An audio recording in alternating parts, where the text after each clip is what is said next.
Listen to what Trump's National Economic Council Director, Kevin Hassett, had to say about the plan, the administration's plan, to bring down inflation. Well, where does inflation come from, right? And so what we're doing now is we've got really a multifaceted plan to end inflation, but we're going to have a macroeconomic change that has supply side tax cuts so we have more supply, and we're going to reduce government spending, both through what DOGE is doing and through congressional action. And so therefore the macroeconomic forces that Jason Furman said were a tragedy are going to be reversed. That's a good thing. Then we're also going to have a lot of energy production, a lot of deregulation, and then finally, when needed, we're going to focus on the individual thing-by-thing pieces. We need an economist, and we got one. His name is Stephen Moore, and he joins us this morning. All right, Stephen, supply-side tax cuts, energy and regulation reform, end of waste and fraud. Will that bring inflation down to below 3%?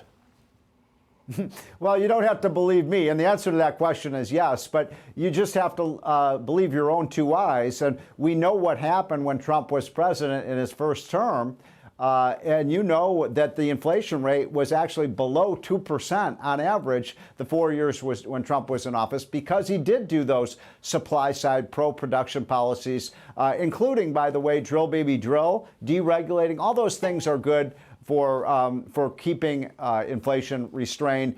Don't forget, the reason that inflation went up to 9% under Biden was the massive spending spree, and we're already seeing with our own two eyes what Elon Musk is doing to try to end that. But it will take a while to get inflation truly down, back to between 2 and 3%. Yeah. It's going to take a while. Well, right? hold on. Let me tell you something.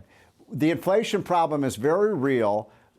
Trump has inherited a rising inflation rate from Biden. I mean, I almost fell off my chair when I saw Chucky Schumer blaming Trump for the big acceleration of inflation over the last 3 months. Trump wasn't even in the White House at that time. None of his policies have been implemented. But right now, if you look over the last 3 months, inflation is running at 4 to 5%. I don't understand why there's all this chatter about the Fed lowering rates when you have inflation that high. Now, I do think Trump's going to bring it down, but I agree with what you're saying. It's going to take 3 to 6 months to get inflation back to that 2% target. But reciprocal tariffs, they're not going to help, are they? Yes. They're inflationary, aren't they?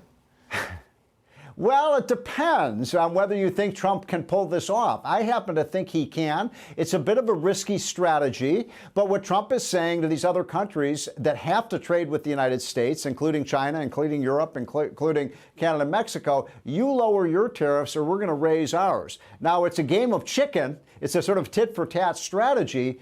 But I think at the end of the day, and this is the probability, there's no assurance that this will happen, but I think in the end of the day, these countries will hem and haw, but they will be forced to bring their tariffs down, and that's good for everybody. And if that happens, then it causes a disinflation effect. Now, if this starts a trade war and you get these tariffs ratcheting upward, then you have the opposite effect. But don't forget, every country has to trade with the United States. China can't win a tit-for-tat war with the United States, nor can Mexico, nor can Canada. So I'm hopeful this is going to lead to freer and fairer trade over the next 10 years. And stop calling the de minimis rule a loophole, as you guys were just doing. This is something that's been in effect for 100 years. These are packages that are worth just a few $100s. And did you know it costs the border control people $5 a piece to go through these packages? I'm in favor of the de minimis rule. I think it makes a lot of sense. We don't want every single package coming to the United States inspected by the border control people. It's just not feasible. Stephen Moore, thanks for being with us. Good stuff. We'll see you again soon.